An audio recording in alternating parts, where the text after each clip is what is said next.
भाई लोग भोजपुरी के कुकुर बिलार सन के गाना भाई लोग हमार पावर स्टार पवन सिंह भैया अपना जन्मदिन के बर्थडे मनावता रे वो लखनऊ में। लेकिन इस सरवा भोजपुरी के कुकुर बिलार को सिंगर बड़ा सन जो ढोरी के बर्थडे मनावता सन। तो भाई लोग आज हम ये पर बात नहीं करे वाला, आज भाई बात हम करे वाला बानी बॉलीवुड सॉन्ग के बारे में, हिमेश रेशमिया भैया के गाना के बारे में। भाई लोग का गाना आइल बा दिल के ताज महल में। भाई लोग गाना बहुत कमाल बा और बवाल बा।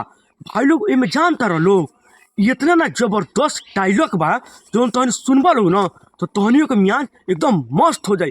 पहले सुन लोग भाई डायलॉग। तू बुरा है तो मैं बुरे लोगों का नवाब, तू बड़ा होकर बिगड़ा होगा, मैं बचपन से खराब हूँ।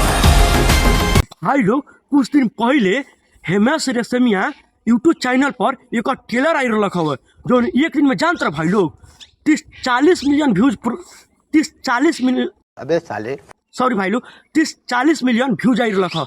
लेकिन भाई लोग का गाना आई रहे दिल के ताजमहल में। भाई लोग जानता रहे लोग मात्र 20 घंटा में 20 मिलियन व्यूज आई बा।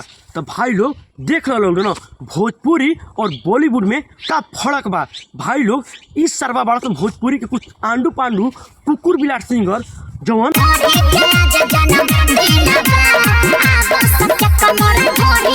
ढोरी पर बर्थडे मनावता सन।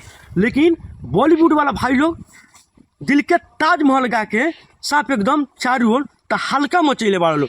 तो भाई लोग ज़्यादा बकचोदी ना करते हुए हमारे लगे आज इतनी अपडेट रखा। बाकी तो हमारे वीडियो कैसे लागल कमेंट करके बताइए। तब तक लिए प्रणाम।